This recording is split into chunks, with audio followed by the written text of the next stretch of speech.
Good morning, traders. It's Peter Thompson, senior mentor of 1 Billion Signal, sponsored by Merit Forex.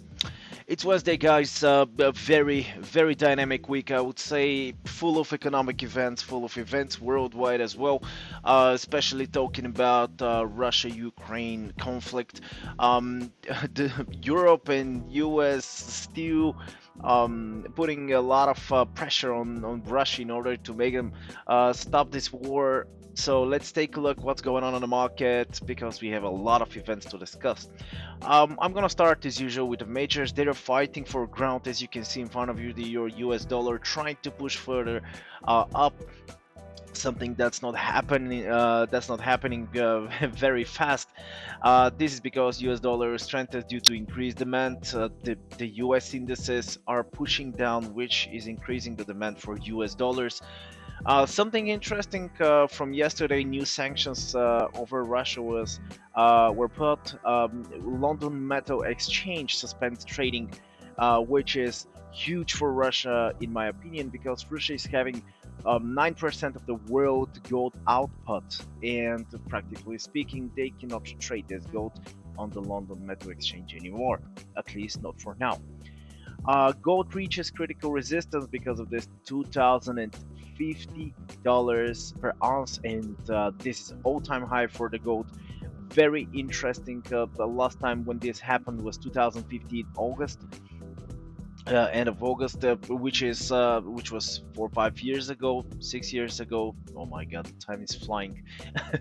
But it is very interesting because how the gold is going to react exactly on that level is, in my opinion, totally unpredictable. We can see sharp decline to the downside with $200 per ounce, or breakout and then test of the support once again. So gold is very interesting currently. Crude oil is holding near $130. US and United Kingdom put ban on Russian oil imports. I'm reading many opinions about this ban. People are in general are very concerned about the crude oil prices, about the petrol prices on the in the gas stations. Something that I don't think will have insane impact anyway. Just the 15-20% on top of the price is not crucial for our daily life anyway. We don't eat crude oil, thanks God, and that's why I think people are kind of overreacting this specific event. Federal Reserve is closer to interest rate hikes. This is going to happen next week, 16th of March, next Wednesday. This is going to be the event of next week for sure. Federal Reserve right now, quickly to remind you, is waiting for low interest, low CPI, low inflation, and low unemployment rate. The unemployment rate is getting lower, but the inflation is definitely not something that's getting there. So I think Federal Reserve anyway is going to take the step further to lift the interest rates, and this is going to put a lot of pressure on the US dollar and US indices as well. For the US indices, I think we're going to see a slight drop to the downside, for the US dollar to go to the upside, and respectively speaking, the majors to go down. So that's why the world indices, if you go and take a look, they're facing positive pressure yesterday, but immediately they get back to the lows, which is quite understandable considering what we've been expecting next week. Bitcoin is back above 40,000. Still, in my opinion, very dangerous to buy Bitcoin currently. Cryptocurrencies, because I told you about the correlation between the US indices and cryptocurrencies, at least the major cryptocurrencies top 5. And if we see a huge drop of the S&P 500 index, we definitely can see Bitcoin, Ethereum also following the US indices. So what we have on the calendar is Monday practically nothing, Tuesday as well, Wednesday crude oil inventories we have today. That's the only event, 3:30 p.m. GMT. Thursday, tomorrow, we have interest rates in Europe, a very volatile event for the euro, 12:45 GMT. is going to be the interest rate is going to be released from ECB. In inflation report tomorrow 1:30 p.m. GMT. The crude oil price, by the way, could push the inflation up further up. Anyway, it's very high, but I think it's not going to reflect this specific inflation. I think it's going to reflect the next one, which is next month. So we've been expecting a slight upward push of the inflation of the US inflation on Thursday, but nothing major. Initial jobless claims exactly the same time, 1:30 p.m. GMT tomorrow, and Friday practically not many events. One very interesting Euro EU leaders summit. Let's see what they have to say on Friday. It's going to be 10 a.m. GMT. So let's take a look what's going on with the euro. US dollar is trying to push further up. 1.0920 is the current price. We practically have no support in the recent couple of months. Trying to push and up and test the resistance level 1.1122.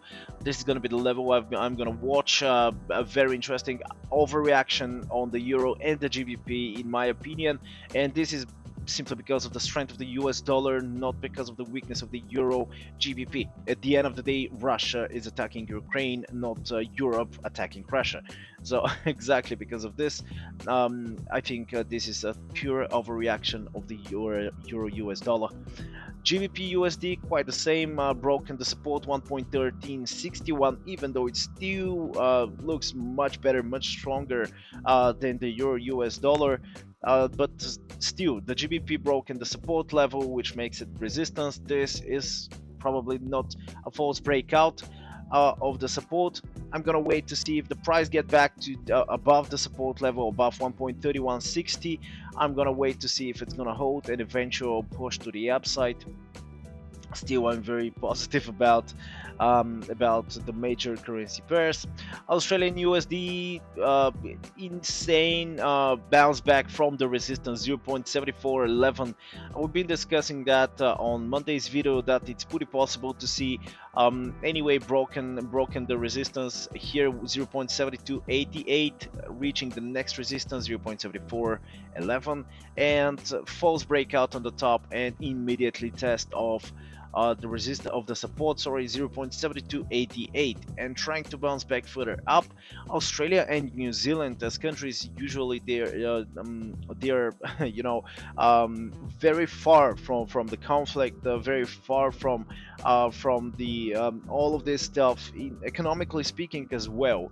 So that's why we see positive like impact on the Australian and the New Zealand. If you go and take a look, exactly the same price action.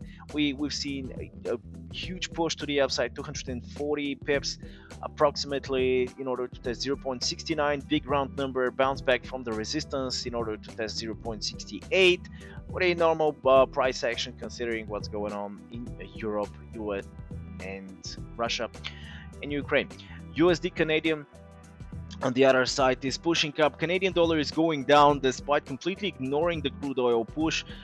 So just the strength of the US dollar is very big, and that's why we simply don't see any downward pressure on the USD Canadian. The price currently is staying, as you can see, on top of the resistance, which makes it support 0.2836, heading to 1.2994, 1.30.